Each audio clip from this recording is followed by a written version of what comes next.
துலாம் ராசி நேயர்களே, உங்களுக்கு இந்த பராபவ தமிழ் வருடம் எப்படி இருக்க போகிறது என்று பார்ப்போம். துலாம் ராசி ராசி கட்டத்தில் 7வது ராசியாகும். காற்று தத்துவத்தில் இயங்கக்கூடிய சர ராசியாகும். பராபவ தமிழ் வருடம் உங்களுக்கு முதல் 6 மாதங்கள் சில சிரமங்களை ஏற்படுத்துவதாகவும் பிற்பகுதி நற்பலன்களை கொடுக்கக்கூடியதாகவும் அமைய போகிறது.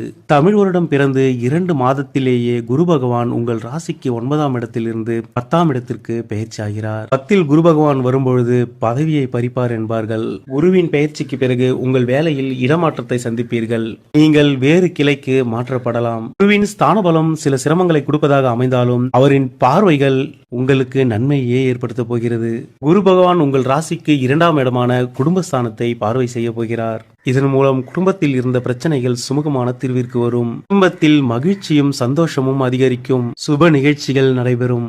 தேவைக்கேற்ற பணம் வந்து கொண்டே இருக்கும்.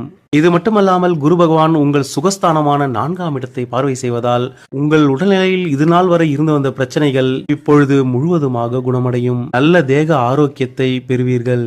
4ஆம் இடம் மற்றும் 5ஆம் இடத்திற்கு அதிபதியாகவும் உங்கள் ராசிக்கு யோகராகவும் வரக்கூடிய சனி பகவானை குரு பகவான் இந்த வருடத்தில் பார்வை செய்ய இருப்பதால் நாள் வரை குழந்தை இல்லை என்று ஏக்கப்பட்டு கொண்டிருந்தவர்களுக்கு தற்பொழுது குழந்தை பேறு கிடைக்கும்.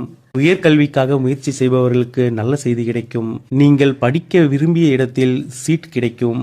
ஜூன் மாதம் முதல் அக்டோபர் மாதம் வரை குரு பகவான் உங்கள் ராசிக்கு 10ஆம் இடத்தில் அமர்ந்து வலுவாக இந்த பலன்களை செய்வார். அதன் பின் அவர் அதிசாரமாக உங்கள் லாபஸ்தானத்திற்கு பயிற்சி அடைகிறார். உங்களின் லாபஸ்தானமான சிம்ம ராசியில் அவர் 3 மாத காலம் பயிற்சி செய்வார். இக்காலம் உங்களுக்கு ஒரு பொற்காலமாகும். லாபங்கள் அதிகரிக்கும். சொத்து சேர்க்கை ஏற்படும். வேலை தொழிலில் முன்னேற்றத்தை காண்பீர்கள். வேலையில் உள்ளவர்களுக்கு ப்ரமோஷன், ஊதிய உயர்வு போன்றவை கிடைக்கும். பிப்ரவரி மாதம் முதல் இத்தமிழ் வருடம் முடியும் காலம் வரை குரு பகவான் வக்ரகதியில் சஞ்சரிப்பார்.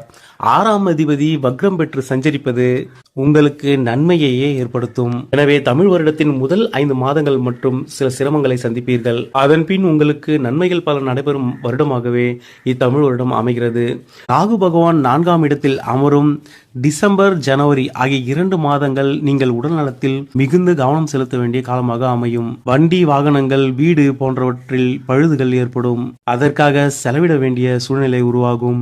உடல் நலத்திலும் பிரச்சனைகள் ஏற்படும். ஜனவரி மாதத்திற்கு பிறகு குரு பகவானின் பார்வையில் ராகு பகவானும் சனி பகவானும் அமரும் பொழுது அனைத்து பிரச்சனைகளும் மீண்டும் கட்டிற்குள் வந்து நன்மையை பெறுவீர்கள். சனி பகவான் இத்தமிழ் வருடம் முழுவதுமே மீன ராசியிலேயே சஞ்சரிக்க போகிறார். உங்கள் ராசிக்கு 6ஆம் இடத்தில் சனி பகவான் சஞ்சரிப்பது உங்களுக்கு எதிரியை வெல்லும் ஆற்றலை கொடுக்கும். உங்கள் தகுதிக்கு ஏற்ப நல்ல வேலை கிடைக்கும்.